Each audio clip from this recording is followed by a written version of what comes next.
Taqiuddin মানলেন না। তিনি বললেন, মিশরে আপনারা এক একজন গাদ্দার, এক একটি সন্ত্রাসী গ্রেফতার করছেন আর মৃত্যুদণ্ড দিচ্ছেন।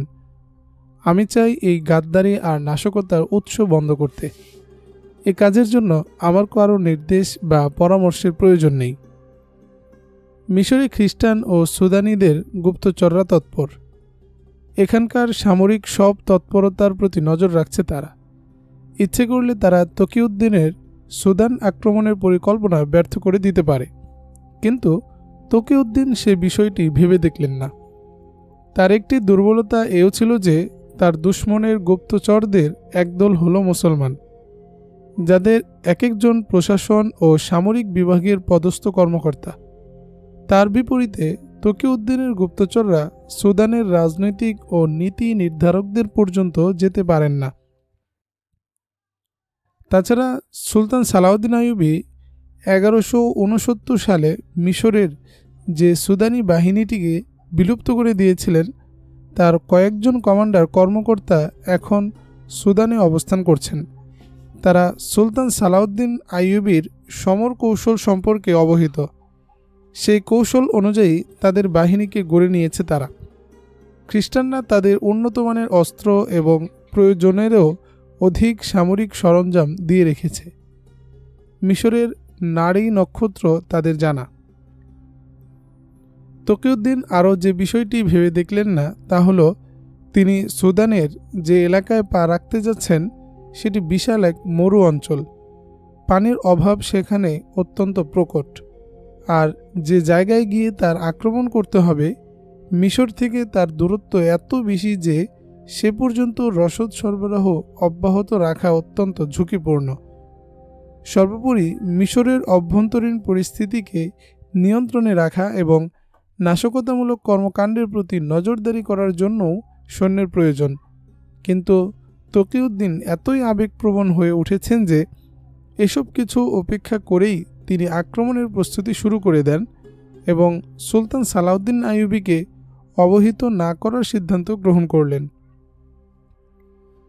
তকিউদ্দিনের এই স্বাধীনচেতা মানসিকতায় সেই জজবাই কাজ করছিল যা ছিল সুলতান সালাউদ্দিন আইয়ুবীর মধ্যে। তিনি জানতেন যে সুলতান সালাউদ্দিন আইয়ুবী কেমন প্রচণ্ড ঝড়ের মোকাবেলা করছেন এবং খ্রিস্টানরা চূড়ান্ত লড়াই করার প্রস্তুতি নিয়ে রেখেছে। এ মুহূর্তে কার্ক থেকে 8-9 মাইল দূরে একটি পার্বত্য এলাকায় হেডকোয়ার্টারে অবস্থান করছেন সুলতান সালাউদ্দিন আইয়ুবী। এটি তার অস্থায়ী ছাউনি। কৌশলগত কারণে একসময় এক স্থানে অবস্থান নিচ্ছেন তিনি। যখন তিনি যে এলাকায় আক্রমণ পরিচালনা করার কিংবা গেরিলা হামলার সিদ্ধান্ত নিচ্ছেন, তখন তার সন্নিকটে কোথাও ছাউনি ফেলছেন। আক্রমণকারী বাহিনীর কমান্ডারকে জানিয়ে রাখছেন ফেরার সময় তিনি কোথায় থাকবেন। শত্রু বাহিনীর ব্যাপক ক্ষতি সাধন করে ফিরছে সুলতান সালাউদ্দিন আইয়ুবীর কমান্ডো বাহিনী। জানবাজ কমান্ডোদের ক্ষুদ্র ক্ষুদ্র দলগুলো এক মহা বিপদ হয়ে দেখা দিয়েছে মরুভূমিতে ছড়িয়ে থাকা খ্রিস্টান বাহিনীর জন্য। ব্যাপক ক্ষতি সাধন হচ্ছে খ্রিস্টানদের, কিন্তু কমান্ডোদের শাহাদাত বরণের ঘটনাও বেড়ে গেছে ব্যাপক হারে। আক্রমণকারী দলে কমান্ডো থাকে যদি 10 জন, তো ফিরে আসে 3-4 জন। খ্রিস্টানরা এমন ব্যবস্থা করে রেখেছে যা কমান্ডোদের সাফল্যের পথে প্রতিবন্ধকতা সৃষ্টি করছে। ফলে জীবনের সীমাহীন ঝুঁকি নিয়ে অভিযান পরিচালনা করতে হচ্ছে তাদের। তাই কৌশল পরিবর্তনের কথা ভাবতে শুরু করেছেন সুলতান সালাউদ্দিন আইয়ুবী। খ্রিস্টানরা বোধহয় আমাকে মুখোমুখি লড়াইয়ে আসতে বাধ্য করছে, কিন্তু আমি তাদেরকে সফল হতে দেব না। তাছাড়া আপাতত আমার এত লোকও আমি মরতে দেব না, বললেন সুলতান সালাউদ্দিন আইয়ুবী। আমি আপনাকে গেরিলা বাহিনীর লোকসংখ্যা বৃদ্ধি করার পরামর্শ দেব। এই পরামর্শ দেব যে আমাদের শুধু এ কারণে দুশমনের শক্তিকে উপেক্ষা করা ঠিক হবে না যে আমাদের সৈন্যদের আবেগ অনেক বেশি, কিন্তু আবেগ একজন সৈনিককে প্রাণপণ যুদ্ধে জড়িয়ে খুন করাতে পারে, বিজয়ের জামিন হতে পারে না। খ্রিস্টানদের মোকাবেলায় আমাদের সৈন্য সংখ্যা অনেক কম। আমাদের একথাও ভুললে চলবে না যে খ্রিস্টানদের অধিকাংশ সৈনিক বর্ম পরিহিত, বললেন এক নায়েব। মুচকে হাসলেন সুলতান সালাউদ্দিন আইয়ুবী, বললেন, তারা যে লোহা পরিধান করে রেখেছে তা তাদের নয়, উপকার দেবে আমাদের। দেখেননি, ওরা মার্চ করে হয়তো রাতে অথবা ভোরে, কারণ তারা রোদ সহ্য করতে পারে না। সূর্যের তাপ তাদের বর্মগুলোকে জ্বলন্ত অঙ্গারের ন্যায় উত্তপ্ত করে তোলে। তখন বর্ম পরিহিত সৈনিকেরা তাদের লোহার ওই পোশাকগুলো খুলে ছুঁড়ে ফেলতে চায়। তাছাড়া লোহার ওজন তাদের চলাচলের গতিও বাধ্যত করে তোলে। আমি তাদেরকে দুপুরবেলা লড়াই করতে বাধ্য করব। তাদের মাথার শিরস্থানগুলো ঘাম ঝরিয়ে ঝরিয়ে চোখে ফেলবে, তারা অন্ধ হয়ে যাবে। আর সংখ্যার ঘাটতি আমাদের পূরণ করতে হবে আবেগ ও কৌশল দিয়ে। এই সময়ে এসে উপস্থিত হন আলী বিন সুফিয়ানের এক নায়েব জাহেদান, সাথে তার দুজন লোক। চমকে উঠলেন সুলতান সালাউদ্দিন আইয়ুবী। তাদের বসতে দিয়ে তিনি জিজ্ঞেস করলেন, খবর কি? জামার ভেতর হাত ঢুকালেন তারা, বের করে আনলেন কাঠের তৈরি দুটো ক্রুশ। এগুলো ঝুলানো ছিল তাদের গলায়। এরা খ্রিস্টান নয়, মুসলমান। নিজেদের খ্রিস্টান জাহির করার জন্য তারা গলায় ক্রুশ ঝুলিয়ে রাখে। দুজনই ক্রুশ দুটো খুলে নিচে ফেলে দেয়। রিপোর্ট পেশ করে একজন, এরা দুজন গুপ্তচর, ফিরে এসেছে কার্ক থেকে। কার্ক ফিলিস্তিনের দুর্গ বেষ্টিত একটি শহর, দখল খ্রিস্টানদের। শোবক নামক একটি দুর্গ তাদের দখলে ছিল। সেটির পতন ঘটেছে সুলতান সালাউদ্দিন আইয়ুবীর হাতে। কার্ক দুর্গকে কোনো ক্রমেই হাতছাড়া করতে চাইছে না তারা। তাই তারা শোবক পতনের পর কার্কের প্রতিরক্ষা ব্যবস্থা অনেক শক্ত করে ফেলেছে।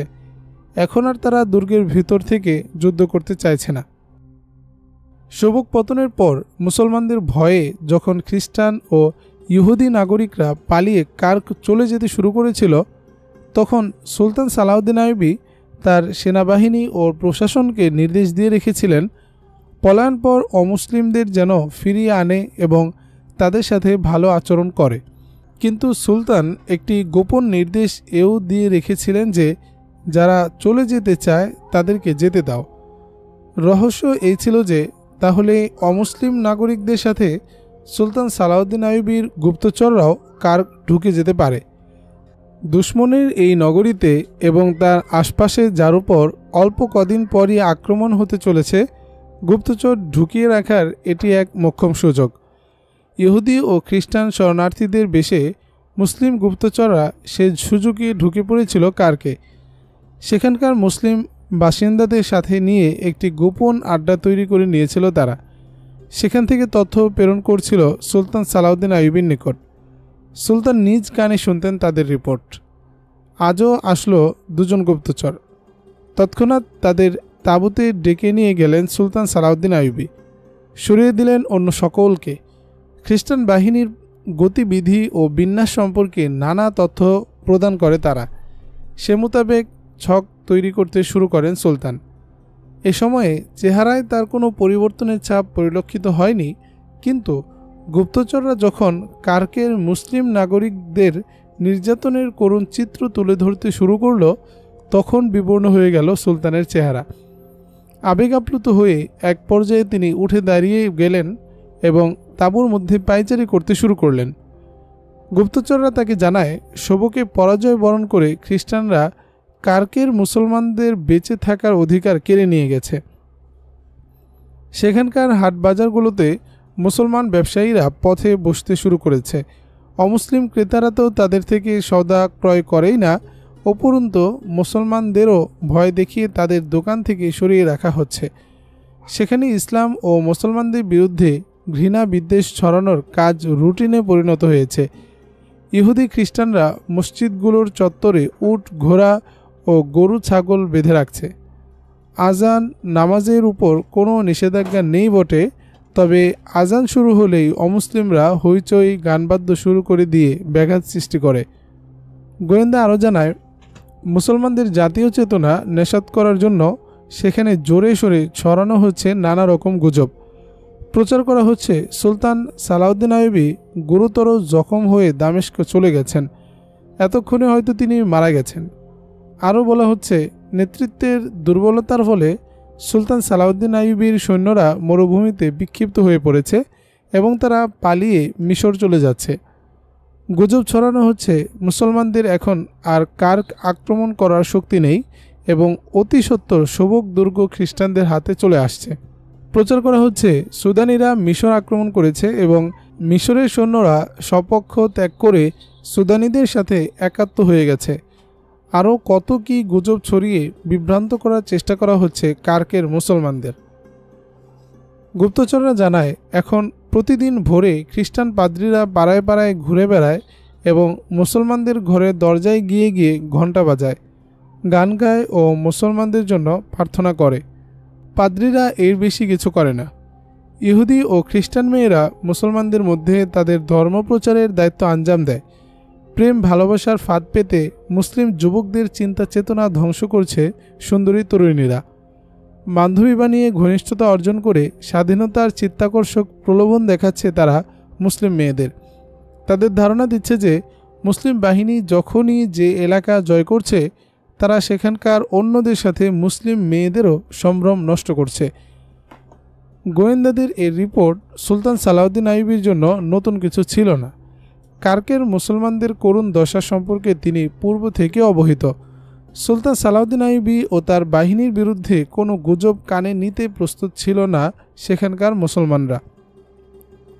কিন্তু গুজব শুনতে শুনতে এখন কান ঝালাপালা হয়ে গেছে তাদের। যখন যে কথা তাদের কানে ঢুকছে সবই আঘাত হানছে তাদের মনোবলে। কত আর শোনা যায়। এখন ধীরে ধীরে প্রভাবিত হতে শুরু করেছে তারা। ভয়ে তারা মুখ খুলতে পারছে না। তাদের ঘরের দেয়ালেরও কান আছে, পদে পদে গুপ্তচর। সব যাত্রা বরযাত্রাও গোয়েন্দা, মসজিদে মসজিদেও গুপ্তচর। তাদের বড় দুর্ভাগ্য, তাদের মুসলমান ভাই খ্রিস্টানদের পক্ষে চরবৃত্তি করছে। নিজ ঘরে বসে কথা বলতে হয় তাদের কানে কানে। অমুক মুসলমান খ্রিস্টান সরকারের বিরোধী। শুধু এতটুকু রিপোর্টই যথেষ্ট একজন মুসলমানের বেগার ক্যাম্পে ঠাঁই নেওয়ার জন্য। কিন্তু সালারে আজম, সেখানে নতুন এক চাল শুরু হয়েছে। খ্রিস্টানরা মুসলমানদের সাথে ভালো আচরণ করতে শুরু করেছে। এই তো অল্প কদিন আগের ঘটনা। খ্রিস্টান সরকারের এক কর্মকর্তা একটি মসজিদের দৈন্যদশা দেখে সাথে সাথে মসজিদটা মেরামত করে দেওয়ার ঘোষণা দেন এবং অল্প কদিনের মধ্যে নিজে উপস্থিত থেকে মসজিদটি মেরামত করেও দেন। তারা বেগার ক্যাম্পের মুসলমানদের মুক্তি দেয়নি ঠিক, কিন্তু তাদের কষ্ট অনেকটা লাঘব করে দিয়েছে এবং শ্রমের পরিমাণ কমিয়ে দিয়েছে। কিন্তু তাদের বোঝানো হচ্ছে, তোমরা ক্রুশের বিরুদ্ধে মারাত্মক অন্যায় করেছ, তথাপি আমরা তোমাদের উপর রহম করছি। কার্কের খ্রিস্টানদের এই ভালোবাসার অস্ত্র বড়ই ভয়ঙ্কর। কৃত্রিম এই ভালোবাসা দিয়ে তারা মুসলিম যুবকদেরকে নেশা ও জুয়াবাজিতে অভ্যস্ত করে তুলছে। আমরা যদি আক্রমণে বিলম্ব করি তাহলে সেখানকার মুসলমানরা ততদিনে কোরআনের পরিবর্তে গলায় ক্রুশ ধারণ করবে। মুসলমান থাকেও যদি থাকবে নামমাত্র। তখন আমরা কার্ক অবরোধ করলে তারা আমাদের কোনো সহায়তা করবে না। পাশাপাশি মুসলমানদের বিরুদ্ধে খ্রিস্টানদের চরবৃত্তিও আগের তুলনায় অনেক বেড়ে গেছে। ধরপাকড় অব্যাহত রয়েছে, তবে মুসলমানদের ইমানি চেতনা এখনও বহাল আছে। এখনও তারা ইমানের উপর দৃঢ় থাকতে সংকল্পবদ্ধ। এখনও তারা খ্রিস্টানদের ভালোবাসাকে বরণ করে নেয়নি। কিন্তু আমার বিশ্বাস এভাবে চলতে থাকলে তারা বেশি দিন টিকে থাকতে পারবে না, বলল এক গোয়েন্দা। পরিস্থিতির বিবরণ শুনে বিচলিত হয়ে পড়েন সুলতান সালাউদ্দিন আইয়ুবী। মুসলমানের বিরুদ্ধে গুপ্তচর বৃত্তি করছে, এই রিপোর্টটি বেশি পীড়াদায়ক তার কাছে। অধিকৃত অঞ্চলে মুসলমানদের সাথে খ্রিস্টানদের ভালো আচরণ এবং তার পাশাপাশি মুসলিম যুবকদের চরিত্র ধ্বংসের অভিযোগ তার পেরেশানির আরেকটি কারণ। সবচেয়ে বেশি ভয়াবহ ছিল সেই সব গুজব যা ছড়ানো হচ্ছে সেখানকার মুসলমানদের মধ্যে সেনাবাহিনীর বিরুদ্ধে। সুলতান সালাউদ্দিন আইয়ুবী তার গোয়েন্দা বিভাগের নায়েব জাহেদানকে ডেকে এনে জিজ্ঞেস করলেন, তুমি কি এদের বক্তব্য শুনেছ? বর্ণে বর্ণে শুনেই তবে এদের আপনার কাছে নিয়ে এসেছি, জবাব দেন জাহেদান। আলী বিন সুফিয়ানকে কায়রো থেকে ডেকে আনবে, নাকি তুমি তার স্থান পূরণ করতে পারবে? বিষয়টি কিন্তু বড় স্পর্শকাতর। দুশ্মনের নগরীতে মুসলমানদেরকে গুজব এবং দুশ্মনের বিষাক্ত ভালোবাসা থেকে রক্ষা করতে হবে, বললেন সুলতান সালাউদ্দিন আইয়ুবী। আলী বিন সুফিয়ানকে কায়রো থেকে ডেকে আনার প্রয়োজন নেই। হাসান ইবনে আবদুল্লাহকেও তার সাথে থাকতে দিন। মিশরের পরিস্থিতি ভালো নয়। দেশ নাশকতাকারী ও গাদ্দারে ভরে গেছে। কারকে বিষয়টা আমি সামলেই নেব, বললেন জাহেদান। তুমি কি চিন্তা করেছ? জিজ্ঞেস করলেন সুলতান সালাউদ্দিন আইয়ুবী। মূলত পরীক্ষা নিচ্ছিলেন তিনি জাহেদানের। সুলতান জানতেন জাহেদান নিষ্ঠাবান ও পরিশ্রমী গুপ্তচর এবং আলী বিন সুফিয়ানের হাতে গড়া লোক। তার প্রতি পূর্ণ আস্থা আছে সুলতান সালাউদ্দিন আইয়ুবীর। তারপরও তিনি নিশ্চিত হওয়া প্রয়োজন মনে করছেন যে জাহেদান তার ওস্তাদের অভাব পূরণ করতে পারবে কি না। জাহেদানের জবাবের অপেক্ষা না করেই সুলতান বললেন, জাহেদান, আমি কখনো যুদ্ধের ময়দানে পরাজয় বরণ করিনি। এই ময়দানেও আমি পরাজিত হতে চাই না। আমি কার্কের মুসলমানদের চারিত্রিক ও আদর্শিক পতন থেকে রক্ষা করতে চাই। আপনি জানেন কার্কে আমাদের গুপ্তচর আছে। এই লক্ষ্য অর্জনে আমি তাদের কাজে লাগাবো। তারা সেখানকার মুসলমানদেরকে আপনার সম্পর্কে, আমাদের সেনাবাহিনী ও মিশর সম্পর্কে সঠিক খবরাখবর শোনাতে থাকবে এবং তাদের কাছে আপনার পয়গাম পৌঁছাতে থাকবে, বললেন জাহেদান। ওখানকার মুসলিম মহিলাদের মধ্যে জাতীয় ও ইমানি চেতনার কমতি নেই। আমরা মুসলিম যুবতীদের বলে দেব যেন তারা ঘরে ঘরে মুসলিম মহিলাদের মন মানসিকতা ধুলাই করতে থাকে। আমি তো নিজের চোখে দেখেছি, সেখানকার মেয়েরা অস্ত্র হাতে লড়াই পর্যন্ত করতে প্রস্তুত, বলল এক গোয়েন্দা। মহিলারা যদি নিজ নিজ ঘর ও শিশু সন্তানদের চরিত্র গঠনের ময়দান নিয়ন্ত্রণে রাখে, তাহলে তাতেই ইসলামের প্রসার ও ইসলামী সাম্রাজ্যের বিস্তারে অনেক সাহায্য পাওয়া যাবে। তাদের বলে দাও যেন তারা মুসলিম পরিবারগুলোতে এবং মুসলিম শিশু কিশোরদের মধ্যে অনইসলামী কার্যক্রম ও ইসলাম বিরোধী চিন্তা চেতনা ঢুকতে না দেয়। আমি চেষ্টা করছি যাতে শীঘ্র কার্ক আক্রমণ করতে পারি এবং সবকের ন্যায় সেখানকার মুসলমানদেরও নির্যাতনের জাতাকল থেকে উদ্ধার করতে পারি, বললেন সুলতান সালাউদ্দিন আইয়ুবী। তিনি জাহেদানকে জিজ্ঞেস করলেন, এই মিশন নিয়ে তুমি কাকে কার্ক পাঠাবে? এই দুজনকে। আসা যাওয়ার পথ ও কর্মপন্থা সম্পর্কে এরা অভিজ্ঞ, ওখানকার পরিবেশ পরিস্থিতির সাথেও পরিচিত, জবাব দেন জাহেদান। কার্কের মুসলমানদের উপর ভালোবাসার যে অস্ত্র ব্যবহার করা হচ্ছিল তা ছিল খ্রিস্টানদের গোয়েন্দা প্রধান হরমোনের আবিষ্কার। সবকে পরাজয়বরণ করার পর তিনি খ্রিস্টান সম্রাটদের উপর চাপ দিয়ে আসছিলেন যে কার্কের মুসলমানদেরকে ভালোবাসার টোপ দিয়ে ক্রুশের অনুগত বাড়ানো হোক কিংবা অন্তত সালাউদ্দিন আইয়ুবীর শত্রুতে পরিণত করা হোক। কিন্তু খ্রিস্টান শাসকগণ মুসলমানদের এতই ঘৃণা করত যে তাদের প্রতি কৃত্রিম ভালোবাসা প্রদর্শন করাতেও তারা রাজি নন। অত্যাচার নির্যাতন দিয়েই মুসলমানদের জাতীয় চেতনা ধ্বংস করতে চাইছেন তারা। জার্মান বংশোদ্ভূত হরমোন একজন অভিজ্ঞ গোয়েন্দা, মানুষের সাইকোলজি বোঝেন তিনি। খ্রিস্টান সম্রাটদের অনেক বুঝিয়ে সুঝিয়ে বড় কষ্টে তিনি নিজের মতে নিয়ে আসতে সক্ষম হন এবং পরিকল্পনা পাশ করিয়ে নেন যে শহর ও শহরতলিতে যেসব মুসলমান বাস করছে তাদেরকে সন্দেহভাজন ও গুপ্তচর হিসেবে চিহ্নিত করা হবে। যার ব্যাপারে সামান্যতম প্রমাণও পাওয়া যাবে তাকে গ্রেফতার করে গুম করে ফেলা হবে। কিন্তু সব মুসলমান নাগরিককে আতঙ্কগ্রস্ত করা যাবে না। পলিসির একটি মৌলিক দিক এই ছিল যে খ্রিস্টান মেয়েদের দ্বারা মুসলিম মেয়েদের মধ্যে বেহায়াপনা ঢুকিয়ে দিতে হবে এবং মুসলিম মেয়েদেরকে বিলাসী ও মদ্যপ বানাতে হবে। তাদের চরিত্র ও নৈতিকতা ধ্বংস করতে হবে। পরিকল্পনার বাস্তবায়ন শুরু হলো। সূচনা হলো গুজব ছড়ানোর মধ্য দিয়ে। মুসলমানদের মধ্যে গাদ্দারির জীবাণু সৃষ্টি করার জন্য আগেই বিপুল অর্থ বরাদ্দ নিয়ে রেখেছিলেন হরমোন কয়েকজন মুসলমানকে হাত করে নেন। আকর্ষণীয় কয়েকটি ঘোড়া গাড়ি দিয়ে শাহজাদার মর্যাদায় ভূষিত করেন তাদের। তারা মুসলমানদের বিরুদ্ধে চরবৃত্তি করবে এবং তাদের মধ্যে গুজব ছড়াবে। মাঝে মধ্যে নিমন্ত্রণ করে দরবারে এনে তাদের রাজকীয় মর্যাদা দেওয়া হবে। তাদের স্ত্রীদেরও দাওয়াত করে এনে সাদর আপ্যায়ন করা হবে, যাতে ধীরে ধীরে তারা তাদের মূল পরিচয় ও ইসলামী চেতনা মন থেকে ঝেড়ে ফেলে উদারপন্থী পরিচয় ধারণ করে। হরমোন বললেন, আপনারা যদি মুসলমানদেরকে আপনাদের গোলাম বানাতে চান তাহলে তাদের মাথায় ক্ষমতা ও রাজত্বের পোকা ঢুকিয়ে দিন। গাড়ি বাড়ি দিয়ে তাদের মুঠোয় কিছু অর্থ ধরিয়ে দিন। দেখবেন ক্ষমতার নেশায় তারা আপনাদের আঙ্গুলের ইশারায় নাচতে শুরু করবে। শূন্য করতে শুরু করবে, গ্লাসের পর গ্লাস নিজ কন্যাদের বিবস্ত্র করে তুলে দেবে আপনাদের হাতে। যদি আপনারা মুসলমানদের ভবিষ্যৎ অন্ধকার বানাতে চান তাহলে আমার এই ফর্মুলাটা পরীক্ষা করে দেখতে পারেন।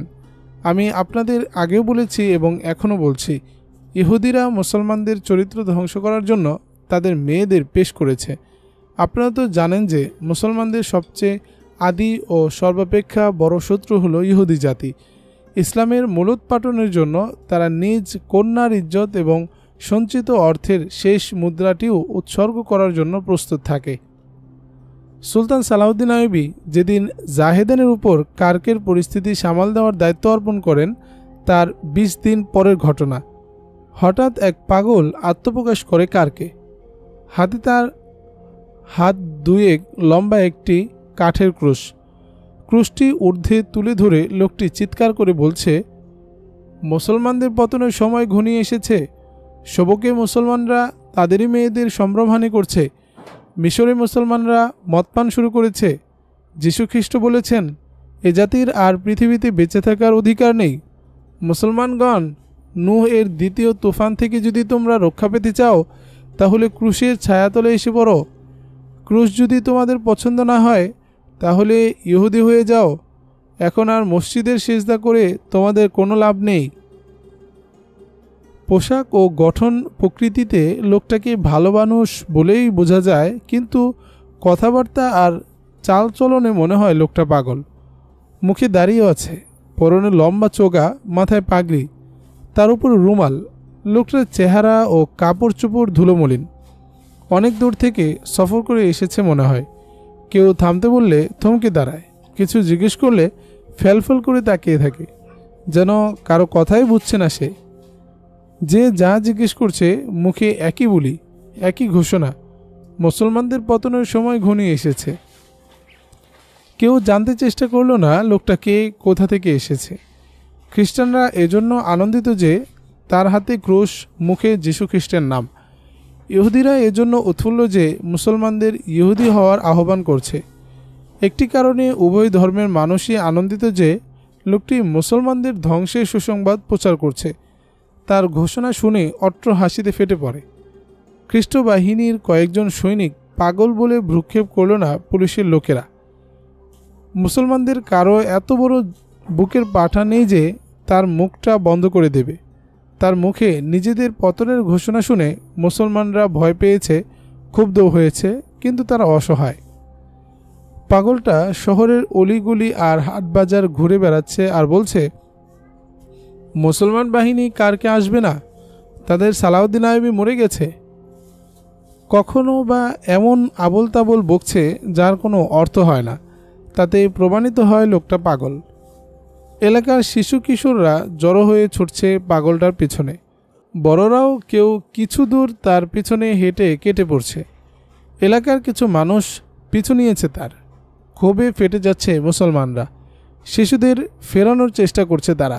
শুধু একজন মুসলমান, মাত্র একজন পেছনে পেছনে যাচ্ছে পাগলটার। দুজনের মাঝে ব্যবধান 10-12 কদম। এক যুবক মুসলমান পথে দুজন খ্রিস্টান তাকে দেখে টিপ্পনি কাটে, তিরস্কার করে। একজন বলে, ওসমান ভাই, তুমিও খ্রিস্টান হয়ে যাও, ক্রুশের ছায়া এসে পড়ো। রোষ কষায়িত নয়নে তাদের প্রতি তাকায় ওসমান। গোস্বা হজম করে চুপচাপ এগিয়ে সামনের দিকে পাগলটার পিছনে। খ্রিস্টান যুবকদ্বয় জানে না ওসমানের কাছে খঞ্জর আছে, জানে না পাগলটাকে হত্যা করার পরিকল্পনা নিয়ে হাঁটছে ওসমান। যুবকের পুরো নাম ওসমান সারেম। বাবা মা জীবিত, ছোট একটি বোনও আছে। নাম আন-নূর সারেম। বয়স 22-23 বছর। ওসমান তার 3 বছরের বড় তেজস্বী যুবক। ইসলামের জন্য নিবেদিত মুসলমান। খ্রিস্টান সরকারের সন্দেহভাজনদের তালিকায় একজন। কারণ মুসলমান যুবকদের খ্রিস্টান সরকারের বিরুদ্ধে গোপন অভিযানের জন্য প্রস্তুত করেছিল সে। কিন্তু খ্রিস্টানরা এ যাবৎ হাতে নাতে ধরতে পারেনি তাকে। পাগলটার আওয়াজ শুনে ঘর থেকে বেরিয়ে আসে ওসমান সারেম। তখন ইয়া বড় এক ক্রুশ উঁচিয়ে মুসলমানদের ধ্বংস ঘোষণা করে ফিরছিল পাগলটা। গায়ে আগুন ধরে যায় ওসমানের। ওসমান দেখল না লোকটা পাগল। ক্রুশ দেখে পাগলের কথা শুনে স্থির থাকতে পারল না যুবক। ঘরে ফিরে তুলে নেয় খঞ্জরটা, জামার তলে লুকিয়ে হাঁটা দেয় পাগলের পেছনে পেছনে। নিরাপদ কোনো এক স্থানে খুন করতে হবে লোকটিকে, নিজে ধরা পড়া যাবে না। খ্রিস্টানদের বিরুদ্ধে আরও কিছু কাজ করার জন্য বেঁচে থাকা প্রয়োজন তার। পাগলটা থেকে 10-12 কদম দূরে দিয়ে হাঁটছে আর তার ঘোষণা শুনছে। খ্রিস্টান যুবকদ্বয় তিরস্কার করায় দু চোখে তার রক্ত জমে যায়। হত্যার মনোবৃত্তি আরও দৃঢ় হয়ে যায় তার। পাগলটার পিছনে ও দুপাশে জনতার যে ভিড়, তার অধিকাংশই কৌতূহলী শিশু কিশোর, যেন বিশাল এক শোভাযাত্রা। খুন করার পরিবেশ পাচ্ছে না ওসমান। এভাবে কেটে যায় সারাটা দিন। ক্ষীণ হয়ে আসে পাগলের কণ্ঠ, কমে যায় উৎসুক জনতার সংখ্যা। শিশু কিশোররা কেটে পড়ে এক এক করে। সূর্য ডুবতে এখনও সামান্য বাকি। সামনে একটি মসজিদ। মসজিদের দরজায় গিয়ে বসে পড়ে পাগলটা। হাতের ক্রুশটি ঊর্ধ্বে তুলে ধরে বলে, এটি এখন আর মসজিদ নয়, গির্জা। ওসমান সারেম নিকটে গিয়ে দাঁড়ায় পাগলটার। ওসমান ভালো করেই জানে যে লোকটি আসলেই পাগল, তবুও তাকে হত্যা করলে শাস্তি হবে মৃত্যুদণ্ড। কারণ হাতে তার ক্রুশ, কণ্ঠ তার উচ্চকিত মুসলমানদের বিরুদ্ধে। ওসমান সারেম পাগলটার কাছে ঘেঁষে ক্ষীণ কণ্ঠে বলে, এখান থেকে এক্ষুনি উঠে যাও, ক্রুশটা নিয়ে পালিয়ে যাও এলাকা থেকে, নইলে খ্রিস্টানরা এখান থেকে তুলে নেবে তোমার লাশটা। যুবকের প্রতি চোখ তুলে তাকায় পাগলটা, অপলক চেয়ে থাকে কিছুক্ষণ। আশপাশে দাঁড়িয়ে আছে কতগুলো শিশু। পাগলটা ওসমানের কথায় কোনো জবাব না দিয়ে ধমক দিয়ে চলে যেতে বলে শিশুদের। ভয়ে পালিয়ে যায় শিশুরা। পাগল ঢুকে পড়ে মসজিদের ভিতরে। ওসমান সারেমের জন্য এটি মহা সুযোগ। সেও ঢুকে পড়ে মসজিদে, বন্ধ করে দেয় দরজাটা। আঘাত করতে উদ্যত হয় পাগলটার পিঠে। অমনি মোড় ঘুরিয়ে তাকায় পাগল। যুবকের খঞ্জরের আঘাত নিজের গায়ের দিকে আসতে দেখেই সামনে বাড়িয়ে ধরে হাতের ক্রুশটা। আঘাতটা নিয়ে নেয় ক্রুশের গায়ে, বলে, থামো যুবক, ভিতরে চলো, আমি মুসলমান। আর আঘাত করল না ওসমান সারেম। পায়ের জুতা খুলে মসজিদের মিম্বরের কাছে চলে যায় পাগল। ক্রুশটা আছে তার হাতেই। এগিয়ে যায় ওসমানও। দুজনে বসে সামনাসামনি। পাগল যুবকের নাম জিজ্ঞেস করে। যুবক নিজের নাম জানায়। পাগল বলে, আমি মুসলমান, তোমাকে আমার বড় প্রয়োজন। তা তুমি কখন থেকে আমার পিছু নিয়েছ? আজ সারাটা দিনই আমি তোমার পিছনে পিছনে ঘুরেছি, কিন্তু তোমাকে খুন করার মৌকা পাইনি, জবাব দেয় ওসমান সারেম। আমাকে তুমি কেন খুন করতে চাইছ? জিজ্ঞেস করে পাগল। কারণ আমি ইসলাম ও সালাউদ্দিন আইয়ুবীর বিরুদ্ধে কোনো কথা সহ্য করতে পারি না। তুমি পাগল হও বা না হও, আমি তোমাকে জীবিত রাখব না, ওসমান জবাব দেয়। পাগলটা ওসমান সারেমকে আরও কয়েকটি কথা জিজ্ঞেস করে। শেষে বলে, আমার তোমার মতো একটি যুবকের প্রয়োজন ছিল। ভালোই হলো যে তুমি নিজেই আমার পিছনে এসে পড়েছ। আমার আশা ছিল যে কষ্টে হলেও আমি মনের মতো একজন মুসলমান পেয়ে যাব। আমি সুলতান সালাউদ্দিন আইয়ুবীর প্রেরিত গোয়েন্দা। খ্রিস্টানদের বোকা ঠাউরানোর জন্য আমি সফর করে এসেছি। তোমার সাথে আমার অনেক গুরুত্বপূর্ণ কথা আছে। পেছন দিকে খেয়াল রেখো। কোনো খ্রিস্টান এসে পড়লে আমি আগের মতো বকওয়াস শুরু করে দেব। তুমি তন্ময় হয়ে আমার কথাগুলো শুনতে থাকবে, যেন তুমি আমার কথায় প্রভাবিত হচ্ছ। মাগরিবের নামাজের সময় হয়ে আসছে। মুসলমানদের মধ্যেও খ্রিস্টানদের চর আছে। মসজিদের নামাজিদের আগমন শুরু হওয়ার আগেই আমি আমার কথা শেষ করতে চাই। কখনো গোয়েন্দা দেখেনি ওসমান সারেম। লোকটা যে কত অস্বাভাবিক বিচক্ষণ তা জানে না ওসমান। ওসমানকে কয়েকটি কথা জিজ্ঞেস করেই গোয়েন্দা বুঝে ফেলে যে যুবকটাকে বিশ্বাস করা যায়। গোয়েন্দা তাকে বলল, তুমি তোমার মতো আরও কয়েকটি যুবককে একত্রিত করো। মুসলমান মেয়েদেরও প্রস্তুত করো। প্রতিটি মুসলিম পরিবারে তোমাদেরকে সুলতান সালাউদ্দিন আইয়ুবীর পয়গাম পৌঁছে দিতে হবে যে সালাউদ্দিন আইয়ুবী জীবিত আছেন। নিজ বাহিনীর সাথে তিনি এখান থেকে মাত্র আধা দিনের পথ দূরে অবস্থান করছেন। তার গোটা ফৌজও কার্ক আক্রমণের জন্য প্রস্তুতি নয়, শুধু খ্রিস্টান বাহিনীর দম নাকের আগায় এনে রেখেছেন তিনি। মিশরের পরিস্থিতি শান্ত স্বাভাবিক। খ্রিস্টানদের ষড়যন্ত্রের গোড়া উপড়ে ফেলা হয়েছে সেখানে। সালাউদ্দিন আইয়ুবী কার্ক আক্রমণ করবেন? জানতে চায় ওসমান সারেম। বলে, আমরা তার পথপানে চেয়ে আছি। তোমাকে আমি নিশ্চয়তা দিচ্ছি যে তোমরা যদি বাইরে থেকে আক্রমণ করো তাহলে ভিতর থেকে আমরাও খ্রিস্টানদের উপর ঝাঁপিয়ে পড়ব। আল্লাহর ওয়াস্তে তোমরা জলদি এসে পড়ো। ধৈর্যের সাথে কাজ করো যুবক। আগে সালাউদ্দিন আইয়ুবীর পয়গাম শোনো, সব মুসলিম যুবকের কানে পয়গামটা পৌঁছিয়ে দাও। সালাউদ্দিন আইয়ুবী কার্কের মুসলিম যুবকদের বলতে বলেছেন, তোমরা দেশ ও ধর্মের মুহাফিজ। আমি যখন প্রথম যুদ্ধ করি তখন আমি কিশোর, লড়াই করেছি শত্রুর হাতে অবরুদ্ধ অবস্থায়। ফৌজের কমান্ডো ছিল আমার চাচার হাতে। তিনি আমায় বলেছিলেন, অবরোধে পড়েছ বলে ভয় পেও না। এই বয়সে যদি ভীত হয়ে পড়ো তাহলে সারাটা জীবনই কাটবে ভয়ে ভয়ে। যদি ইসলামের আলম বরদার হতে চাও তাহলে এই পতাকা আজই হাতে তুলে নাও এবং দুশ্মনের বুজ্জ ভেঙে বেরিয়ে যাও। তারপর মোড় ঘুরিয়ে আবার ফিরে এসে দুশ্মনের উপর ঝাঁপিয়ে পড়ো। 3 মাসের অবরোধে আমরা না খেয়ে কাটিয়েছি অনেক দিন, তথাপি আমরা অবরোধ ভেঙে বেরিয়ে এসেছিলাম। এ সময়ে আমরা যা খেয়েছি সব দুশ্মনের ছিনিয়ে আনার রসদ। অবরোধে আমাদের যেসব ঘোড়া খুদ পিপাসায় মারা গিয়েছিল তার অভাব আমরা দুশ্মনের ঘোড়া দিয়ে পূরণ করেছি। সালাউদ্দিন আইয়ুবী বলেছেন, আমার কওমের মেয়েদের বলবে, দুশ্মন তোমাদের উপর ভালোবাসার অস্ত্র দিয়ে আঘাত হামলা করছে। তোমরা স্মরণ রাখবে, কোনো অমুসলিম কখনো কোনো মুসলমানের আপন হতে পারে না। খ্রিস্টানরা যুদ্ধের ময়দানে টিকতে পারেনি, তাদের সব পরিকল্পনা ধুলোয় মিশে গেছে। সেজন্য এখন তারা মুসলমানদের নতুন প্রজন্মের চিন্তা থেকে দেশপ্রেম ও ইমানি চেতনা বিলুপ্ত করে দেওয়ার ষড়যন্ত্রে মেতে উঠেছে। তারা যে অস্ত্র ব্যবহার করেছে তা বড় ভয়ঙ্কর। বুদ্ধিভিত্তিক বিলাসিতা, আলস্য ও কর্তব্যে অবহেলা, এ 3টি দোষ তোমাদের মধ্যে সৃষ্টি করার জন্য একজোট হয়েছে ইহুদি ও খ্রিস্টানরা। ইহুদিরা তাদের মেয়েদের দিয়ে তোমাদের মধ্যে পশুবৃত্তি উস্কে দেওয়ার চেষ্টা করছে এবং তোমাদেরকে নেশায় অভ্যস্ত করে তুলছে। আমি একথা বলবো না যে এই পাশবিকতা ও মাদকাসক্তি তোমাদের আখিরাত নষ্ট করবে আর মৃত্যুর পর তোমরা জাহান্নামে যাবে। আমি বরং তোমাদের বোঝাতে চাইছি যে এই চারিত্রিক ত্রুটিগুলো তোমাদের জন্য এই দুনিয়াটাকে জাহান্নামে রূপান্তরিত করবে। যাকে তোমরা জান্নাতের স্বাদ মনে করছো, মূলত তা জাহান্নামের আযাব। তোমরা সেই খ্রিস্টানদের গোলামে পরিণত হবে যারা তোমাদের বোনদের ইজ্জত নিয়ে ছিনিমিনি খেলছে। তোমাদের পবিত্র কোরআনের পাতা অলি গলিতে উড়বে এবং তোমাদের মসজিদগুলো পরিণত হবে ঘোড়ার আস্তাবলে।